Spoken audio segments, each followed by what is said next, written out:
We've had people from the social media world who we've invited to ask you questions. So if it's all right, I'm going to ask one question for a viewer named Jen. Jen says, you've been offered congressional internships from Matt Gaetz and Madison Cawthorn, among others, and I believe Paul Gosar was one of them. Do you plan on accepting these internships or getting back to private life and staying out of politics? I do not plan on accepting any internships. I don't want to get involved in politics at all. I know nothing about it, and thank everybody for their support, but I'm good, thank you.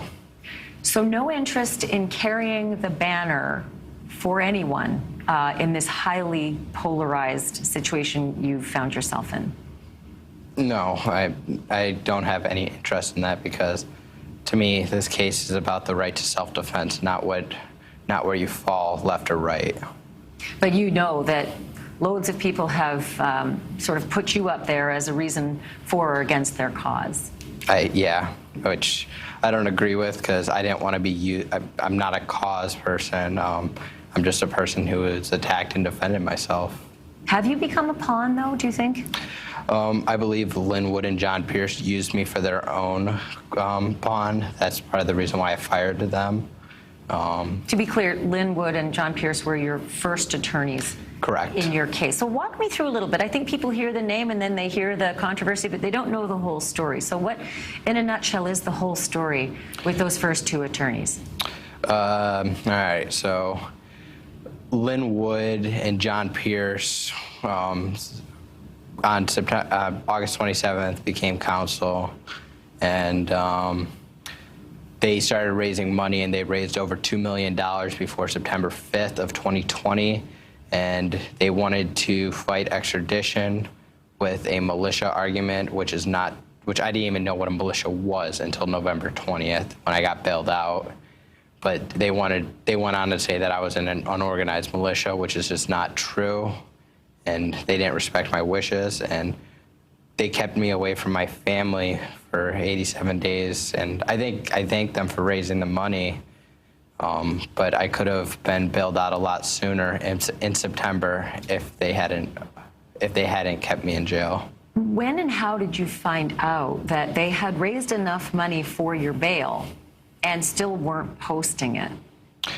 Shortly before I fired before my mom fired Lynnwood, and I want to say December. But why would she fire him? Did she fire him because she found out that the money was in the pot but wasn't being put towards bail? We fired him because he was going on with all this QAnon and election fraud stuff and just stuff we don't agree with. And so it was his political views that led to you firing Lynnwood? A mixture of a little bit of that. And what else was in the mix? Just how he is as a person. And what does that mean? He's insane. What made you think he was insane? Just how he thinks he's God, and he just does says all these weird things like we're gonna keep that boy in jail because there's not gonna be any civil or criminal cases come the election, which is just complete insanity.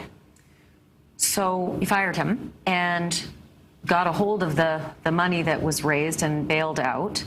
And now I think it's around $2 million. Am I correct? Mistaken? $2 million. Okay. What happens to that money now, and what do you know about it? On the day that I was acquitted, Lynnwood and his attorneys filed a motion with the Kenosha County Court saying, hey, we want that $2 million back that we raised for Kyle, which is supposed to go towards paying my legal bills that I still have going. And he filed that motion as the verdict was being read, as I was walking into court to learn my fate. And he just was trying to grift that money back when he said he raised it for me so I can be able to pay my legal bills. And so you're in a legal fight for that money? Yes. And you've hired civil attorneys? Correct. And how much money do you have left in legal bills to pay? I couldn't give you a number on the top of my head. I looked a couple days ago, but I wouldn't be able to tell you exactly right now. I've been very busy over the past couple days. That sounds right about right, I would think. Do the people who put forth that money, they come from all over the country, I'm assuming? Yes. And they have, many of them, a political cause as well, because if it was raised under the political banner and your former attorneys were using that politically to raise money, they might feel a certain way. With all of our donors, I don't believe my donors are political. I believe my donors are the ones that believe in the right to self-defense. We have donors on the left and we have donors on the right. So do you feel you owe anybody who helped raise money, or do you feel you owe anyone who sent money, in any respect, whether you owe them a political stance or whether you owe them certain kinds of interviews? People criticize that you did the Tucker Carlson interview because it was all part and parcel of the money raising. Well, actually, with Tucker, they reached out to us and they wanted to film a documentary. There was no money exchange, and we never even talked about money. It never was brought out. It was about memorializing my story. And with the donors who donated, I don't believe I owe them a political stance, but I do owe them a huge thank you, and thank you for all the support. So you don't feel that you owe anybody, a backing to their cause because they backed you? Look, I don't think politics have anything to do with this, so I don't think I owe anybody a political stance, but I do owe them a huge thank you for all the support and donations. Thank you for watching. Click the red subscribe button below so you can get more of NewsNation's fact-driven, unbiased coverage.